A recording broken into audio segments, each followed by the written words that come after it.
Every 23 seconds, an American is diagnosed with diabetes. 29 million people in the United States already have it, and 86 million more are at risk. I'm City of Laurel Communications Director Audrey Barnes. November is American Diabetes Month, and we here at Laurel TV are dedicating this special report to the fight against the fourth leading cause of death in Prince George's County. Nationwide, diabetes is the seventh leading cause of death. So what are we talking about? Diabetes is a condition in which the body either doesn't make enough of a hormone called insulin, or it can't use its own insulin. If left untreated, it can lead to heart disease, kidney failure, lower limb amputations, and death. 245 Prince George's County residents died from diabetes in 2014. Those are the latest figures available. It's real here, and it's really scary. Here's more now on diabetes. Diabetes is a common condition that affects all kinds of people all over the world. It prevents your body from making enough insulin and using it properly. What's insulin? Well, insulin is a hormone your body needs to change food into energy. This is very important because your body needs energy to work well.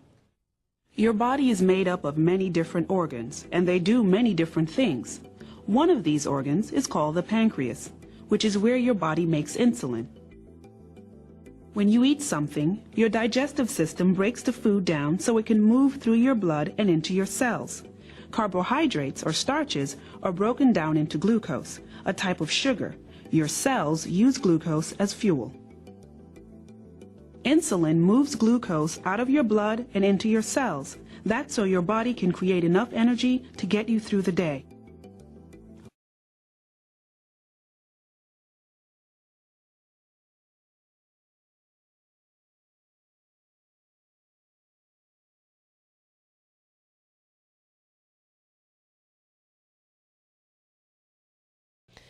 And here's one more thing about diabetes that you may not know.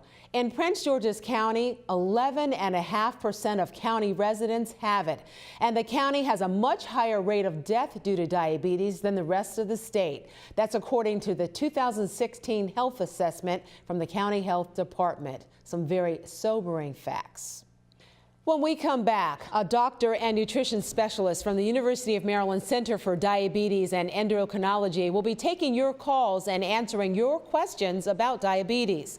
This Laurel TV special on diabetes awareness will continue in just a moment.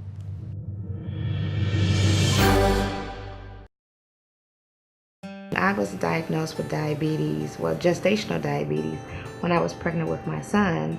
So when they told me, well, Ms. Dorsey, it's not going away, and we're sorry to tell you that you are a type 2 diabetic, I kind of discounted what they said at that time, and it took probably about 2 years for me to accept the fact that I am now a diabetic. Well, unfortunately, we have a very strong history of diabetes in my family, and my nieces now have diabetes. You need family support. If you didn't have that family support, it's hard to manage. I have a great family because my family and my other aunt, she really cares about me. She had diabetes before. She exercises and works out, and she's doing really great. She's managing her diabetes. This is our life. This is diabetes.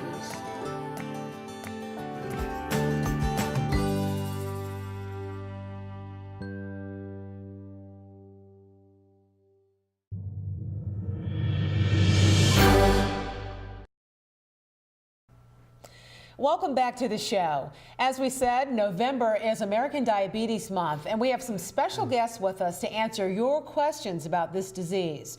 Dr. Kashif Munir is the Vice Division Chief at the University of Maryland Center for Diabetes and Endocrinology, Midtown Campus.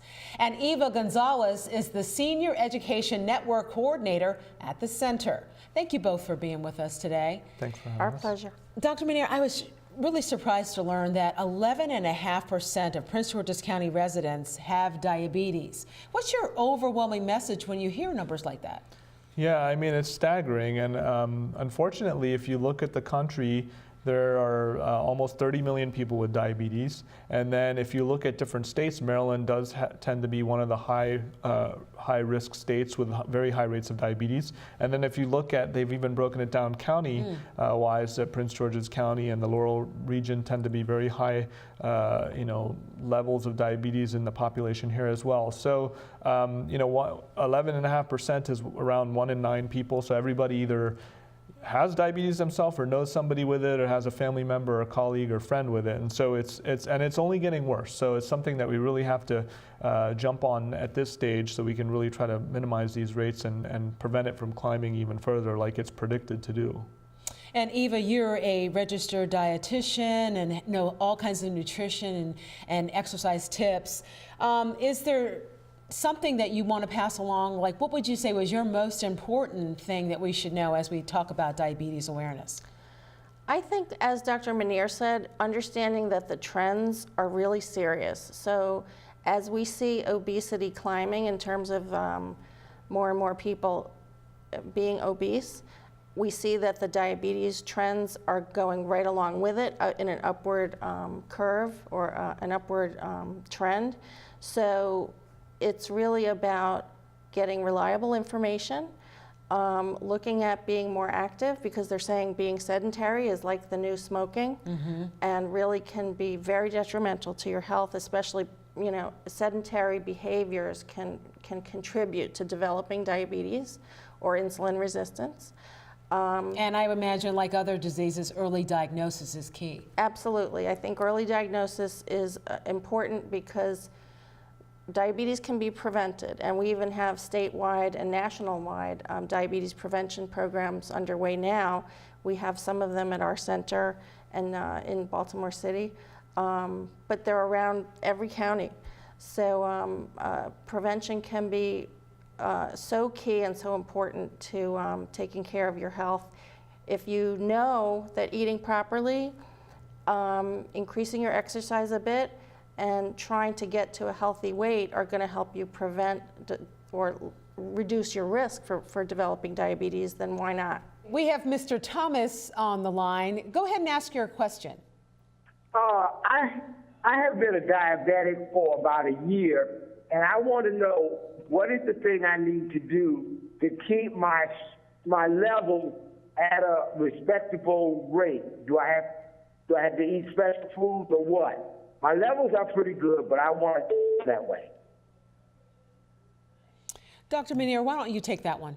Yeah, so I think it's good to catch diabetes early because you can actually do a lot of things to kind of prevent it from getting worse or more uncontrolled. And so it's good that, like you said, you've only had it for a year and your levels are pretty good. So the mainstays are still diet and exercise.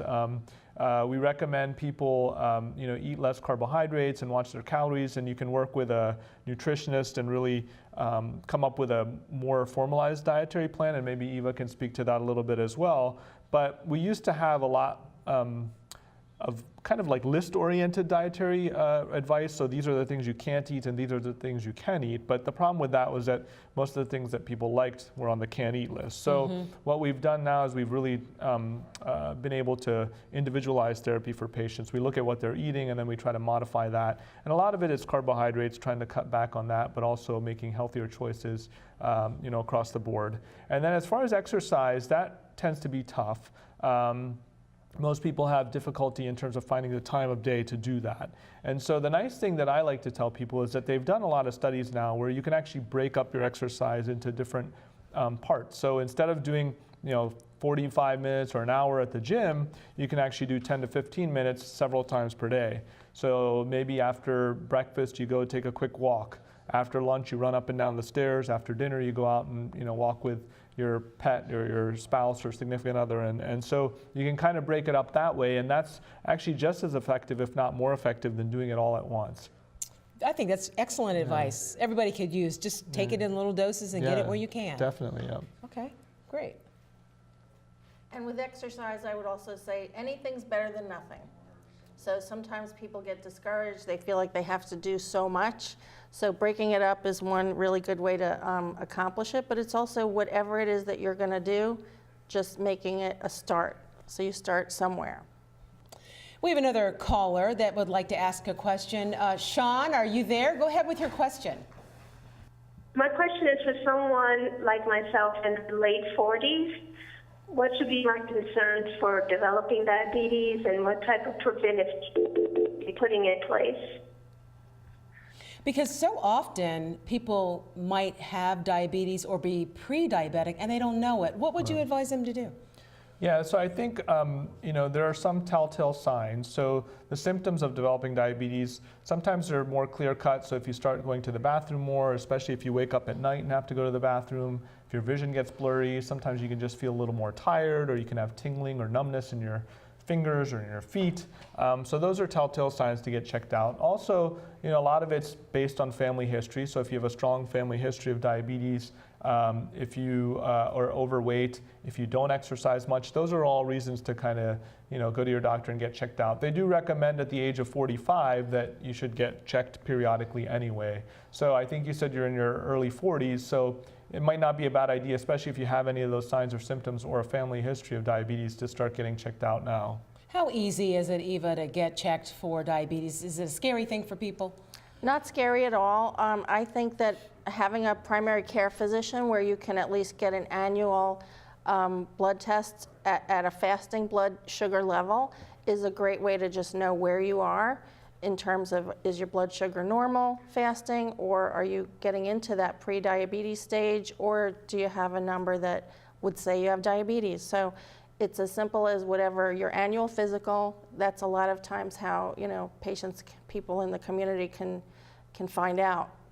If you do have a family history, should you ask for that diabetes test just to be on the safe side? Yeah, I think it's reasonable. I think those are some clear-cut risk factors. So family history ends up being a big one. And if you do have that family history, then I think it's very reasonable to ask your physician, hey, check me out for diabetes. Okay. I often hear people speak about having put practices in place that they, quote unquote, got rid of their diabetes. Is that possible for a person to have diabetes and then change his diet and change his lifestyle and then no longer have the illness?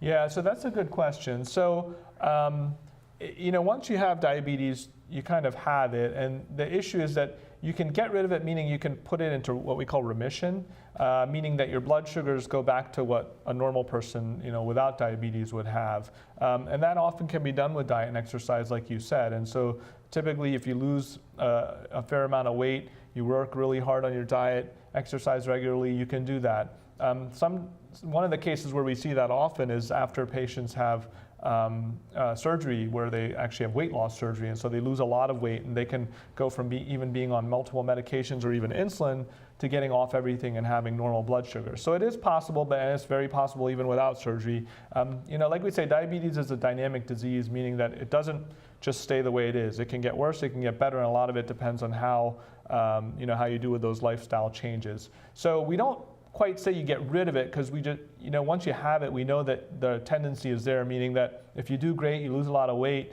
but then let's say a few years later you start to gain weight again, it can often come back. So we call it kind of in remission, that way that we know that you have that tendency, but as long as you do well, then you can really keep things in a normal range or a very good level. So Eva, I imagine the key would be to make a lifelong commitment to yourself to eat healthy and exercise and try to keep your diabetes in check? Yes, there are things that if you're motivated to make change and you have a support team and you have the right information to use for making those changes, it's very much achievable, but it's one day at a time and 1 month at a time. So the success really does need to be very long term to turn that diabetes back into remission, like Dr. Manier said. How do you work with your patients at the center? Do they come every month and get checked and treatment protocol checked, things like that? Yeah, definitely. So basically our patients, it's anywhere from every month or even less than that, depending on how their control is, to some people we only see once or twice a year because they're doing so well and they've done so well for so long. So a lot of it depends on the intensity of of the treatment need at that point. Some of it to alter their medications or to really work harder with the dietitians and educators we have. And we have a great team, so we kind of take a very comprehensive approach, so it's not just medicine, medicine, medicine. Lifestyle is always the key, and in diabetes it's more true than I think any other disease for sure. You can really do wonders with controlling your diet, with activity, and so we really focus on that part just as hard as any medication changes that we'll make. And one other quick thing on that, when we provide care for our patients, individualizing care is so important. So for instance, one patient might come in and we identify that they're drinking a liter of sugar soda a day.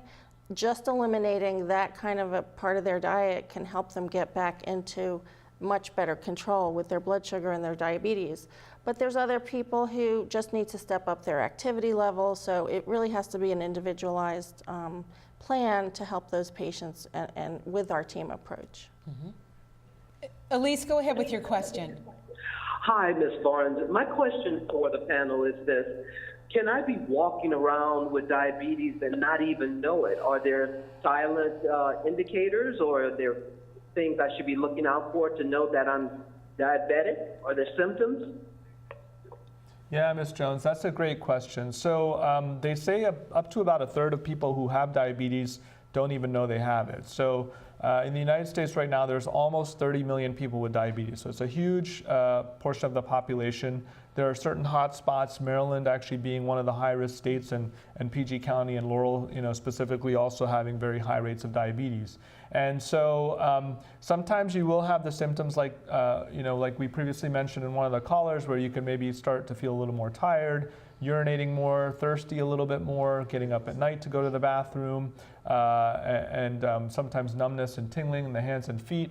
But other times you might not really know it. And so that's why diabetes is one of those diseases that we do screen for. So it's just one of those things once you reach a certain age, or you have certain family characteristics, or if you're a little overweight, then we should screen for it just to make sure, because catching it early really helps, and we can start on treatment right away and really help minimize the long-term effects that diabetes potentially could have. I did have a follow-up question. I have a father who is dealing with diabetes, and sometimes it's a little difficult to get him to eat correctly. Are there any little tricks I can do to help him enjoy the diet, but make sure that that diet is within the parameters for someone with diabetes? So I'll take that question, since I'm a registered dietitian as well as a diabetes educator. I think that a healthy diet should be enjoyable. It should be full of fresh fruits and vegetables, and people should not be able to feel that they're suffering with their diet. So we can provide nutrition education. So if your dad and you together could come to an educator and maybe learn more about things using food models and using different methods of the way that we help you understand it, I think that those can be great ways to help increase how nutritious his diet is, but also have him understand healthy foods that he might enjoy as well. Go ahead with your question, Angela. Hi, I was calling to find out if there's a minimum age for kids to get diabetes. If there's a minimum age? Yes, like how young you have to be to get diabetes. Right, so that's a good question. So there are different types of diabetes, and so kids or children usually get what we call type 1 diabetes. And actually there are a few types of diabetes which are infantile diabetes, so you can even get those at months of age. So there's really no minimum age. We see it in very small infants. Now those are rare types, but it can happen. But type 1 typically happens when kids are, even preteen, so they can be 5 years old, 4 years old, and things like that as well. So really there's no age cutoff, either low or high, for diabetes. What's the treatment for children? I mean, is this the kind of thing where little kids are getting shots daily to treat it? So with type 1, that's one where you need insulin. Now there's this infantile type, which is a unique type of diabetes due to a certain genetic defect that you can actually treat with pills. So it's something that before we knew what it exactly was, we would put these children on insulin, and it was a little bit hard to figure out what was going on. But then eventually they figured out it was due to a certain genetic defect, and certain medicines that we've been using for decades actually work really effectively for that type of diabetes. But type 2 is much more common. That's what the majority of people have? Right, so that's 90 to 95% of the population. And we used to call it adult onset, although now we see it in teenagers as well. But that's the one that's often due to overweight, family history, and a lot of times we can, and a lot of times we can treat it with pills before going to, or before having to go to insulin. It's really sad, though, to see that one of the quickest growing type 2 segments of our patients are kids, young kids like 10 years old. So whereas it used to be, we would screen for type 2 diabetes at the age of 40 or 50 or 60, 10-year-olds are coming into the hospital with type 2 because they're really sedentary and they're overweight and they have similar kinds of metabolic issues as we've never seen before. So that's a wake-up call. If you feel like your children are not eating a healthy diet and the whole family is kind of going down the wrong path, it's time to make a change. And I'm hoping that this special will give people that kind of information where they can make those positive changes for their entire family. Absolutely. Yeah, definitely. So I was just checking, you mentioned diet. Should I limit the sodas, snacks that my kids eat? Well, I think that you should limit sugar soda altogether. So sugar soda, generally speaking, is really not a healthy beverage for kids or for anybody to take. We only use it when we're treating low blood sugar. There's no nutritional value in sugar soda. So, and for snacks, I think that snacks can be really healthy. So it's about what types of snacks that you're going to let your kids have. So I think snacks are fine, but beverages should be water or maybe a diet soda every once in a while. Thank you both for being here. This is really great, excellent information. Yeah, thanks for having us. Thank you. We really appreciate it. Once again, it's Dr. Kashif Munir and Ms. Eva Gonzalez from the University of Maryland Center for Diabetes and Endocrinology, the Midtown campus. And thank you for those of you who called in as well. Don't go away. Laurel TV's special on diabetes awareness will continue in just a moment.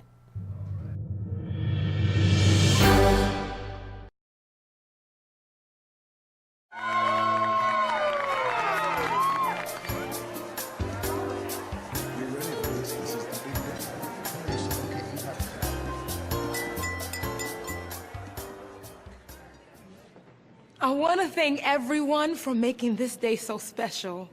Dad, you've been my inspiration. I love you. I love you too. And Mom, I miss you so much. Type 2 diabetes steals the lives we cherish most. But it can be prevented.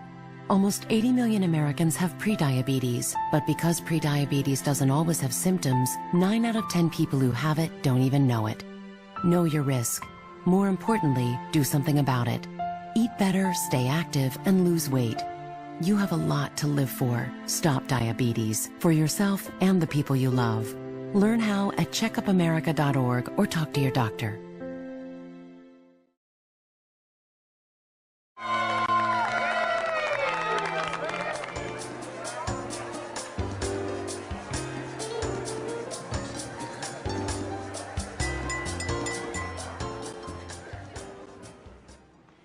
Quiero agradecerles a todos por hacer este día tan especial.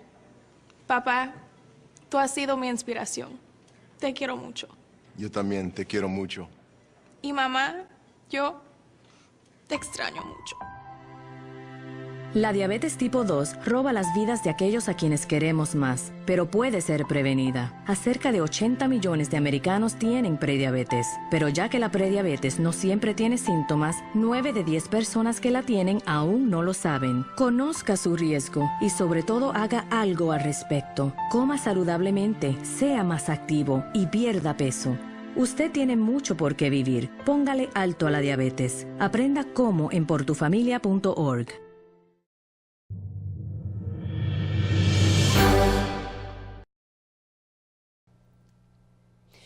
Former educator and Laurel resident Jacqueline Jones is an avid supporter of the University of Maryland Center for Diabetes and Endocrinology, the Midtown campus. She's a diabetic who for the last 4 years has organized an Emancipation Day 5K run and walk at St. Mark's United Methodist Church in Laurel. The proceeds from that race benefit the center. Ms. Jones also leads a diabetes support group at St. Mark's to teach others about not just living with diabetes, but thriving with it. Jackie, thank you so much for being with us today. Thank you for having me. This is such an important thing to focus on, not just during the month of November, but it's a lifelong commitment to yourself. Yes, it is. It's an everyday thing, just not for 1 month out of the year. How have you managed your diabetes? Is this something you've been living with for a while? I've been diagnosed as diabetic for close to 25 years now. What's the key for you to stay healthy and feeling good? The key is attitude, because with everything you have good days, you have bad days, you know, so you have to just maintain a positive, I can do this attitude. And we know you take food preparation and having good healthy meals very seriously. And tell me about this pie chart you bought. What's this all about? Is that your key? Well, the pie chart shows the plate method. And in our diabetes support group, we actually made plates, and it shows, this is based on a 9-inch plate. And a healthy meal would consist of half the plate, half of it being a non-starchy vegetables or salad or something like that. 1/4 of the plate would be your meat or your protein. And then another quarter, yes, it's not that you can't have carbs and all of that, would be your carbs, and then a small fruit, and you know, a beverage, sweetened beverage. That's great. So that's the plate method. This is the plate method. So they've gone to 1/2 of the plate being your non-starchy vegetables. That's a good visual. Now, I also like your other visual that you brought along, because this is what you said, make a meal and save a meal? Or what's your secret to that? Personally, I use the make a meal, save a meal method. So what I do, if I'm making a large dinner, I will take heavy-duty aluminum foil. I'll put all of the components that we have here on this plate, your vegetables, your starch, and your meat. I will seal it in heavy-duty aluminum foil. Then I will place it in a Ziploc freezer bag, date it, write the contents, and just put it in the freezer. And it's really a great trick, not so much a trick, it's a great way to maintain a healthy diet, because many times we're on the run, and when we get home, there's nothing prepared. We grab a bunch of snacks, or we grab fast food. If you have meals already prepared, all you have to do is pop this in the oven and add a salad or something to it, and you have your healthy meal. Let's talk about your support group. That's so big down at St. Mark's. You have a regular group that meets there. Tell me about that. We meet the first Monday monthly at the church. We always have an agenda and a topic of the month, and we also do the planning for the Emancipation Day 5K. And it's open to the public, and our next meeting will take place the first Monday in January. And after that, it's every first Monday monthly. How important is it to get together with other diabetics? It's extremely important as a support system. We don't go against anything that a doctor has prescribed or a doctor's, orders. What we do, we talk about what's working for us. We talk about ways to maintain a healthy routine with exercise and diet. And just knowing that there are other people in the same boat with you, it just provides a tremendous amount of support, and it helps with that attitude thing. And let's talk very briefly about exercise. You've gotten Laurel Mayor Craig Amo on board with your 5K every year. This is the 4th annual that you just had and celebrated on Emancipation Day. Yes, and we're looking forward to the 5th annual, and each year we're gaining more and more community support. because it benefits all of us. And it's just, and it really helps diabetics maintain a healthy A1C or blood glucose level, because exercise is key. You know, we're coming up on the holidays, so I guess my last question you would be, and this is something probably all of us could benefit. You have any healthy holiday tips, but especially for people with diabetes? What's your plan for Thanksgiving and Christmas and all the holidays coming up? Well, the first thing, we do a session on this, and what we do, we look at recipes, we look at things, and we mention the fact that when we're invited out to holiday parties and gatherings, and they ask you to bring something, take something that you know that you can have, and keep the healthy plate in mind. It's not that you can't have some of those other things, but try to stick pretty much to loading up on those non-starchy things. And another thing we do, we do letters to ourselves as how we're going to maintain through the holidays, and I take them and I mail them to the group participants before the end of the holiday season. So it truly is having a friend there, even when you're not there. Right. Excellent, excellent advice. Thank you, Jackie. We really appreciate it. As Jackie mentioned, the Emancipation 5K race has become something that people in Laurel look forward to every year. With the full weight of Mayor Craig A. Moe's support, it's raising money for the center in the Midtown campus, and it's really making a difference. When we come back, a special presentation from race organizers and supporters here in Laurel. Don't go away.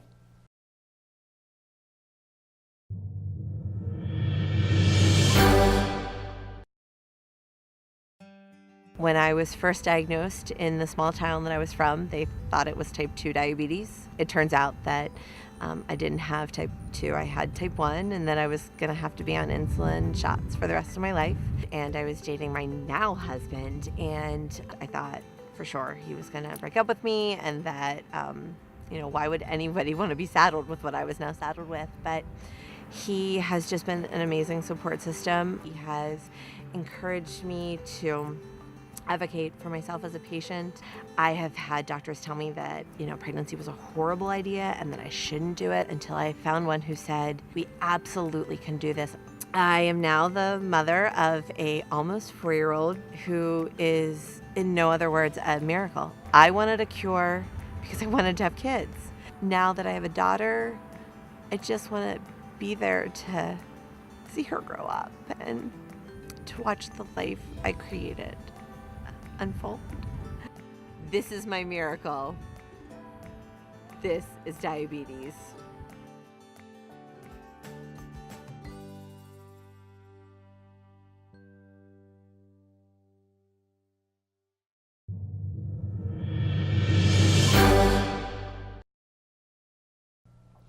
Welcome back. We have learned a lot about diabetes and hopefully raised awareness about the disease.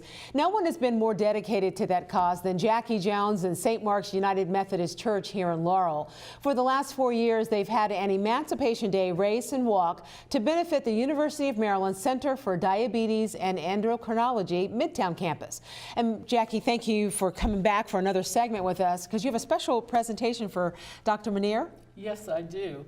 Dr. Manier, on behalf of St. Mark's United Methodist Church, Pastor Reverend Dr. Sonia L. King, and the Diabetes Support Group, we'd like to present you with a check for $1,200.